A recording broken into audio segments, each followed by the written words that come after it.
జై శ్రీరామ్ అందరికీ నమస్కారం. వెల్కమ్ టు న్యూస్ అఖండ. నేను మీ కస్తూరి శ్రీధర్. మిత్రులారా, ఈ న్యూస్ చెప్పడానికి ముందుగా మీకు అందరికి కూడా దీపావళి పండుగ శుభాకాంక్షలు. అయితే ఈ దీపావళి పండుగ సందర్భంగా మన న్యూస్ అఖండ ఛానల్ ఆధ్వర్యంలో అఖండ ఇంటర్వ్యూస్ ఛానల్ అయితే స్టార్ట్ చేసాం. ఆల్రెడీ దాంట్లో ఈరోజు ఒక వీడియో కూడా పోస్ట్ చేసాం.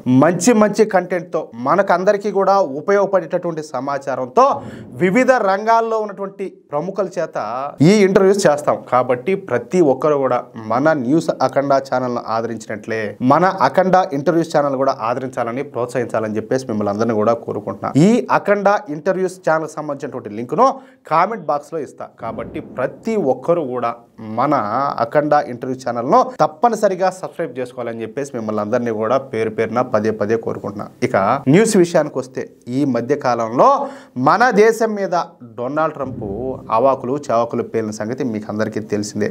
పులికేసు కదా, 24వ రోజు పులికేసు ఆయన గారు, ఆయన అట్లే మాట్లాడతారు. ఇక వాటిల్ని పట్టుకొని మన దేశంలో ఉన్నటువంటి ఇంకొక పులికేసి ఎవరు, ప్రధాన ప్రతిపక్ష నేత అయినటువంటి రాహుల్ గాంధీ పండగ చేసుకున్నాడు. అంటే మన దేశాన్ని అవమానిస్తే వీళ్ళ కోపం రాదు, అదో సంతోషం అన్నమాట, పైశాచిక ఆనందం. అట్లా పనిలో పనిగా మొన్న ఈ మధ్యన లాటిన్ అమెరికా దేశాల పర్యటన కూడా పోయేసి వచ్చినాడు.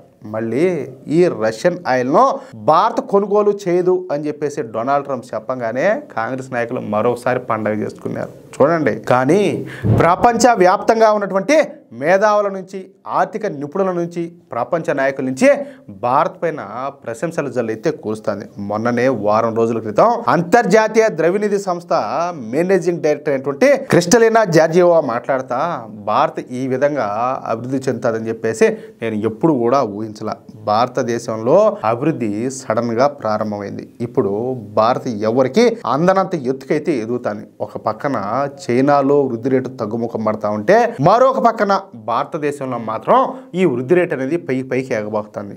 భారత అంచనాలకు మించి రాణిస్తుంది. అర్థమవుతుందా? ప్రపంచ దేశాల సగటు వృద్ధి రేటు 3% ఉంటే భారతదేశ వృద్ధి రేటు 7% ఉండాలి. ఇది నిజంగా ఆశ్చర్యం కలిగించేటటువంటి విషయం అంటూ ఈ అంతర్జాతీయ ద్రవ్యనిధి సంస్థ మేనేజింగ్ డైరెక్టర్ అయినటువంటి క్రిస్టలినా జార్జియోవా మన దేశ వృద్ధి రేటును 6.4% నుంచి 6.7%కి పెంపుదల చేశారు. ఇదంతా కూడా ఎట్లుంటే, ప్రస్తుతం మన దేశంలో ప్రసిద్ధి చెందినటువంటి మీడియా సంస్థ అయినటువంటి ఎన్డీటీవీ వరల్డ్ సమ్మిట్ జరుగుతుందన్నమాట. ఈ ఎన్డీటీవీ వరల్డ్ సమ్మిట్ లో పాల్గొనేందుకు ఆస్ట్రేలియా మాజీ ప్రధాని అయినటువంటి టోనీ అబౌట్ మన దేశానికి ఇచ్చేసారనమాట.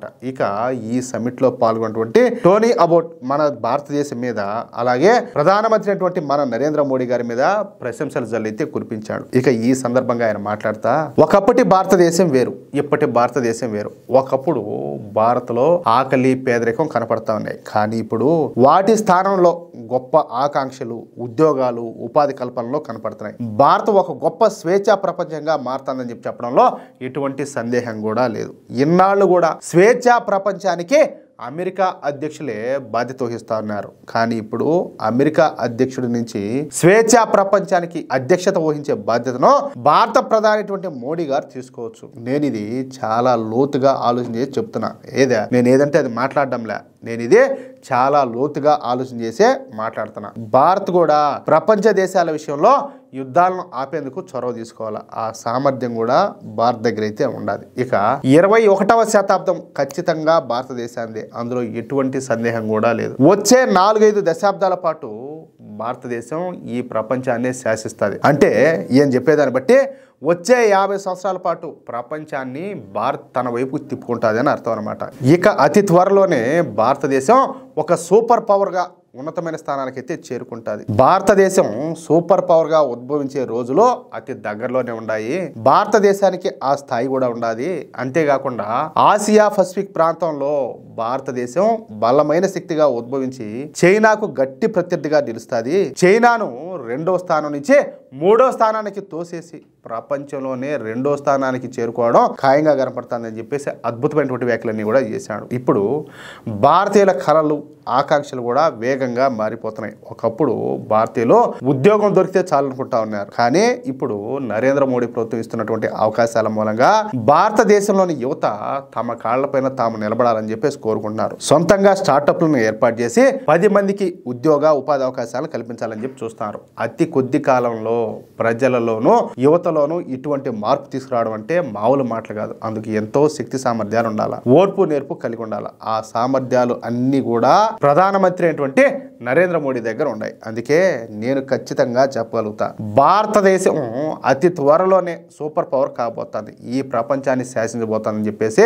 ఆస్ట్రేలియా మాజీ ప్రధాని అయినటువంటి టోనీ అబోట్ కీలక వ్యాఖ్యలు చేశారు. సూడో సెక్యులర్లకు రాడ్డు దింపేటట్టు నిజాలైతే మాట్లాడినారు. ఆయన మాటలతో మీరు ఏకీభవిస్తున్నారా? మిత్రులారా, ఈ న్యూస్ కనుక మీకు నచ్చినట్లయితే ఖచ్చితంగా ఈ న్యూస్ నలుగురికి షేర్ చేయండి. అలాగే ప్రతి ఒక్కరూ కూడా మీ యొక్క అమూల్యమైనటువంటి అభిప్రాయాలను కామెంట్ రూపంలో తెలియజేయండి. ఇంకో విషయం ఏంటంటే, ఇంతవరకు మీరు గనక మన ఛానల్ను సబ్స్క్రైబ్ చేసుకున్నట్లయితే ప్రతి ఒక్కరు కూడా మన ఛానల్ను సబ్స్క్రైబ్ చేసుకోండి, సపోర్ట్ చేయండి ప్లీజ్. జై శ్రీరామ్, జై హింద్.